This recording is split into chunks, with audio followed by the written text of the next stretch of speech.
तुम्हारे प्रेम में पागल हो चुका हूँ। हाँ तुम्हारे चलते ही मैंने शराब पीना शुरू कर दिया। माइनर बा हो बेंजू भैया वह हो। आदमी खराब ना होला सिमरन, आदमी खराब ना होला, समय खराब होला। आदमी खराब ना होला, समय खराब बना देला। समय के तगाजा ऐसन हो, अंगूरों के रस के शराब बना देला। जरा पाने की चाहत में बहुत कुछ छूट जाता है। नदी का साथ देता हूँ, समंदर रूठ जाता है। मोहब्बत लिखने पढ़ने में आसान दिखती है मेरे दोस्त, मोहब्बत को निभाने में पसीना छूट जाता है। इस लड़की ने मुझे धोखा दे दिया। एक और चलते हम धोती कुर्ता पहने लगनी, लेकिन आपको पता नहीं है मैडम कि तुम्हारा मोहब्बत में तुम्हारे चलते तुम चाह दोगी तो छोड़ दूंगा। अरे जिंदगी खराब हो गई,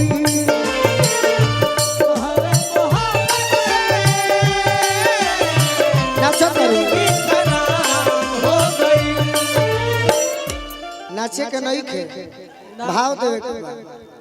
तू तो नाचत रे कर मतलब तोहरो ही है हलवा का। दिल जब से तोड़लू हमारा के छोड़ालू, दिल जब से तोड़लू हमारा के छोड़ालू। संहतिया शराब हो गई, तोहरा मोहब्बत में जिंदगी खराब हो गई। तोहरा मोहब्बत में जिंदगी खराब हो गई। आखिर मेरे में क्या कमी है बताओ। मैं आपसे कहा करता था एक समय पहले, बहुत प्यार करते हैं तुमको सनम, बहुत प्यार करते हैं तुमको सनम। कसम चाहे ले लो, कसम चाहे ले लो, खुदा की कसम।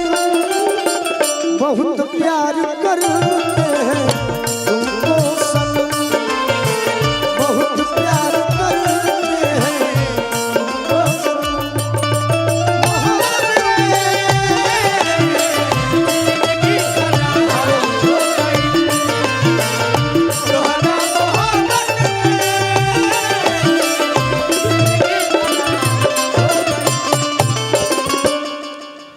याद में जब जब खोई हर तन्हा तड़प के रोई ले। बढ़ला बेकरारी तो दारू पी के सोई ले।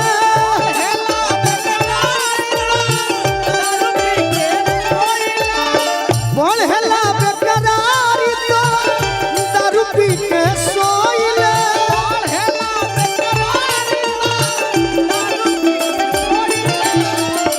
ये जो मुझे पैसा मिला है, आज दारू पी रहा हूँ तुम्हारे गम में, इसी पैसे से मैं जहर खाऊंगा। तुम रोक नहीं रही हो, ये हो के हो दूसरा से फसल लिए कि याद में जब जब खोई ले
पैसा दे रहे क्यों नहीं?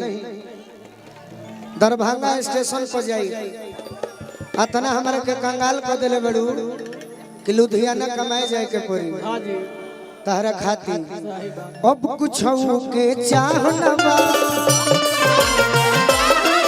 अरे जिए के दोसर रहना बा कोई का लोग गोलू राजा के तनिको घर परवाहना बा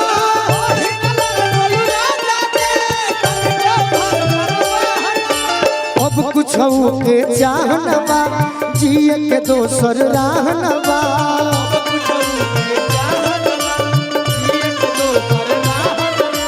कोई का लोग गोलू राजा के अरे तनिको घर परवाहना बा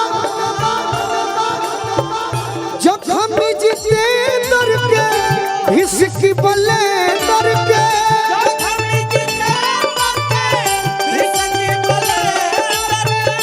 न सब हिसाब हो गई तोहरा मोहब्बत में ई जिंदगी खराब हो गई लेकिन गम नहीं खे काहे